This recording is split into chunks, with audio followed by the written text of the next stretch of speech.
പ്രധാനമന്ത്രി നരേന്ദ്രമോദി ജപ്പാനിലെത്തി. 2 ദിവസത്തെ സന്ദർശനമാണ് ജപ്പാനിൽ നടത്തുന്ന വാർഷിക ഉച്ചകോടിയിൽ മോദി പങ്കെടുക്കും.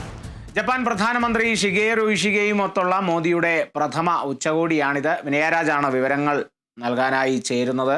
വിനയ, ജപ്പാനിലെത്തി കാര്യപരിപാടികളൊക്കെ എങ്ങനെയാണ് പ്രധാനമന്ത്രിയുടെ? കഴിഞ്ഞ 2 ദിവസത്തെ സന്ദർശനത്തിന് വേണ്ടിയാണ് ഇപ്പോൾ പ്രധാനമന്ത്രി ജപ്പാനിലേക്ക് എത്തിയിരിക്കുന്നത്. 2 ദിവസം ജപ്പാനിൽ വാർഷിക ഉച്ചകോടി നടക്കുന്നുണ്ട്. ഇതിന് പങ്കെടുക്കുന്നതിന് വേണ്ടിയാണ് പ്രധാനമായും ജപ്പാനിലേക്ക് പ്രധാനമന്ത്രി എത്തിയിരിക്കുന്നത്. ജപ്പാൻ പ്രധാനമന്ത്രിയായിട്ടുള്ള ഷിറേഗു ഇഷിഗയുമൊത്തുള്ള മോദിയുടെ പ്രഥമ കൂടിക്കാഴ്ചയാണിത്. വ്യാപാര രംഗത്തെ സഹകരണവും ജപ്പാനിലേക്കുള്ള കയറ്റുമതി കൂട്ടുന്ന വിഷയങ്ങളടക്കം തന്നെ ഇരുവരും തമ്മിൽ ചർച്ചയാകുമെന്നാണ് മനസ്സിലാക്കുന്നത്. അതേസമയം തന്നെ യുഎസുമായിട്ടുള്ള അല്ലെങ്കിൽ യുഎസുമായി വ്യാപാര കരാറിൽ ഏർപ്പെടുന്നതിന് വേണ്ടി നേരത്തെ ജപ്പാൻ ഒരു യാത്ര തീരുമാനിച്ചിരുന്നു. ആ യാത്രയും ഇപ്പോൾ റദ്ദാക്കിയിട്ടുണ്ട്. പ്രധാനമായും മോദിയുടെ സന്ദർശനത്തിന് പിന്നാലെ തൊട്ട് മുൻപായിട്ടാണ് ഈ ഒരു യാത്രയും ജപ്പാൻ ഇപ്പോൾ റദ്ദാക്കിയിരിക്കുന്നത്.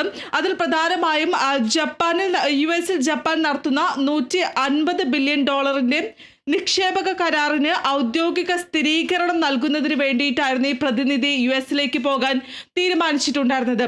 അതിന് പിന്നാലെയാണ് ജപ്പാനിൽ നിന്നുള്ള ഉൽപ്പന്നങ്ങൾക്ക് യുഎസ് 25% തീരുവ ചുമത്തിയിരുന്നു. പിന്നീട് അത് 15% കുറയ്ക്കുന്ന ഒരു സാഹചര്യം അടക്കമുണ്ടായിരുന്നു. ഇതിന്റെ ഭാഗമായാണ് ജപ്പാൻ അമേരിക്കയിലേക്ക് പോകാനുള്ള ഒരു യാത്ര തീരുമാനിച്ചിട്ടുണ്ടായിരുന്നത്. ആ യാത്രയാണ് ഇപ്പോൾ റദ്ദാക്കിയിരിക്കുന്നത്. മോദിയുടെ വരവിനെ തുടർന്നാണ് ജപ്പാനിലേക്കുള്ള യാത്രയെ തുടർന്നാണ് ഈ ഒരു യുഎസിലേക്കുള്ള യാത്രയും ജപ്പാൻ ഇപ്പോൾ റദ്ദാക്കിയിരിക്കുന്നത്. ഇനി ജപ്പാനിൽ നടക്കുന്ന 2 ദിവസത്തെ വാർഷിക ഉച്ചകോടികളിൽ പ്രധാനമന്ത്രി പങ്കെടുക്കും. അതിനുശേഷം 31-ന് പ്രധാനമന്ത്രി ചൈനയിലേക്ക് പോകും. ചൈനയിൽ ഷാങ്ഹായ് ഉച്ചകോടി നടക്കുന്നുണ്ട്. ഈ ഉച്ചകോടിയിൽ പങ്കെടുക്കുന്നതിന് വേണ്ടി 31-ന് പ്രധാനമന്ത്രി ചൈനയിലേക്ക് പോകും. 7 വർഷത്തെ ഇടവേളയ്ക്ക് ശേഷമാണ് പ്രധാനമന്ത്രി ചൈനയിലേക്ക് എത്തുന്നത് എന്നതാണ് ഏറ്റവും പ്രധാനപ്പെട്ട ഒരു കാര്യം. 2020-ലാണ് ഗൽവാൻ താഴ്വാര സംഘർഷമുണ്ടായത്. ഇത് നടന്നതിന് ശേഷമുള്ള മോദിയുടെ ആദ്യത്തെ ചൈന സന്ദർശനം കൂടിയാണ് ഇപ്പോൾ നടക്കുന്നത്. 7 വർഷത്തിന് ശേഷമാണ് മോദി ഇപ്പോൾ ചൈന സന്ദർശിക്കുന്നതിന് വേണ്ടി പോകുന്നത് എന്നതും ഏറ്റവും പ്രധാനപ്പെട്ട ഒരു കാര്യം തന്നെയാണ്. കൂടാതെ തന്നെ അതിനുശേഷം ചൈനയിലുള്ള സന്ദർശനത്തിന് ശേഷം അദ്ദേഹം റഷ്യയിലേക്ക് പോകുന്നത് റഷ്യൻ പ്രസിഡന്റുമായിട്ടുള്ള ഒരു കൂടിക്കാഴ്ച അടക്കം തന്നെ തീരുമാനിച്ചിട്ടുണ്ട്. ഈ അമേരിക്കയുമായിട്ടുള്ള താരിഫ് തർക്കം തീർക്കുന്നതിന് വേണ്ടി ഇതുവരെയും ഒരു ചർച്ചയിലേക്കൊന്നും തന്നെ കടന്നിട്ടില്ല എന്നതാണ് ഏറ്റവും പ്രധാനപ്പെട്ട ഒരു കാര്യം എന്ന് പറയുന്നത്.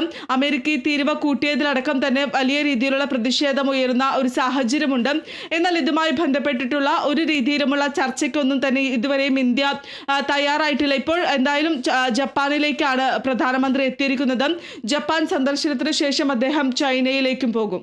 കാളിദാസ്, പിന്നെ ഇപ്പോൾ ഈ ഒരു യുഎസിലേക്കുള്ള ജപ്പാന്റെ സന്ദർശനം അത് ജപ്പാൻ രാജ്യം തന്നെ റദ്ദാക്കിയ ശേഷമാണ്. അത് പ്രധാനമായിട്ടും ഈ നരേന്ദ്രമോദി പ്രധാനമന്ത്രി അങ്ങോട്ട് എത്തുന്ന ഒരു സാഹചര്യത്തിലാണ് ജപ്പാന്റെ ഈ ഒരു യുഎസ് സന്ദർശനം ജപ്പാൻ റദ്ദാക്കുന്നത്.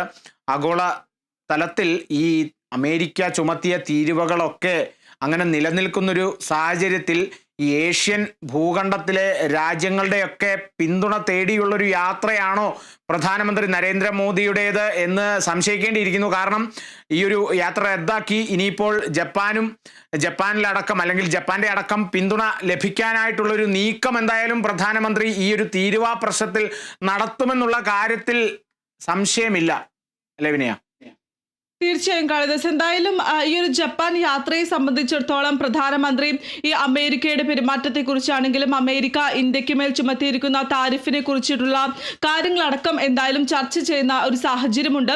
പ്രധാനമായും ഈ അമേരിക്കയുമായിട്ടുള്ള അല്ലെങ്കിൽ ഈ പ്രശ്നം എന്താണ് എന്ന കാര്യത്തിൽ ഒരു വ്യക്തത വരുത്തുന്നതിന് തന്നെയായിരിക്കും മോദി പ്രധാനമായും ശ്രമിക്കുക. കൂടാതെ തന്നെ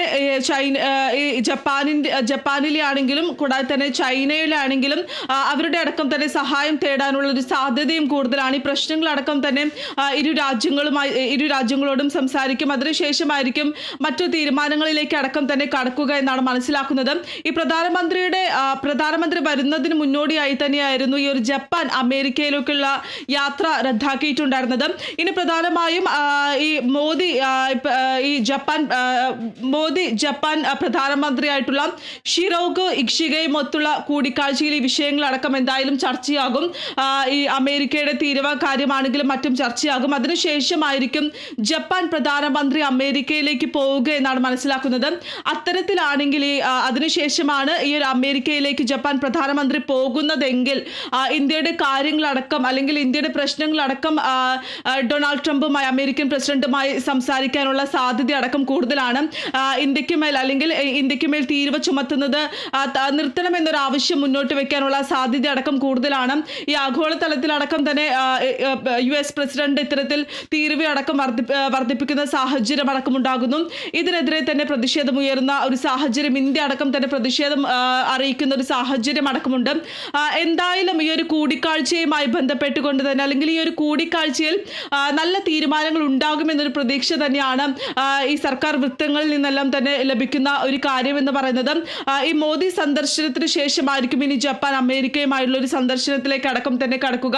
അത് ഈ ഇന്ത്യയുടെ പ്രശ്നങ്ങളടക്കം തന്നെ ഉന്നയിക്കുമെന്നാണ് മനസ്സിലാക്കുന്നത്. പ്രധാനമായും വലിയ രീതിയിലുള്ള അല്ലെങ്കിൽ ചർച്ചകളെല്ലാം തന്നെ ഇന്ന് നടക്കുന്ന കൂടിക്കാഴ്ചയിലാണെങ്കിലും ഇന്ത്യയുടെ വിഷയങ്ങളടക്കം ഉന്നയിക്കും, പ്രശ്നങ്ങളടക്കം തന്നെ ഉന്നയിക്കുമെന്നാണ് മനസ്സിലാക്കുന്നത്.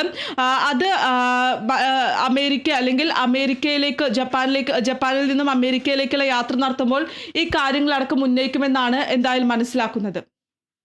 ശരി, വിനയ രാജാണ് വിവരങ്ങൾ നൽകിയത്. പ്രധാനമന്ത്രി നരേന്ദ്രമോദി ജപ്പാനിലെത്തിയിരിക്കുകയാണ്. നിരവധി കാര്യപരിപാടികൾ തന്നെയുണ്ട്. സെൻഡായി സിറ്റി സന്ദർശിച്ച് അവിടുത്തെ സെമി കണ്ടക്ടർ ഫാക്ടറി അടക്കം സന്ദർശനം നടത്തി വേണ്ട കാര്യങ്ങളൊക്കെ തീരുമാനിക്കും.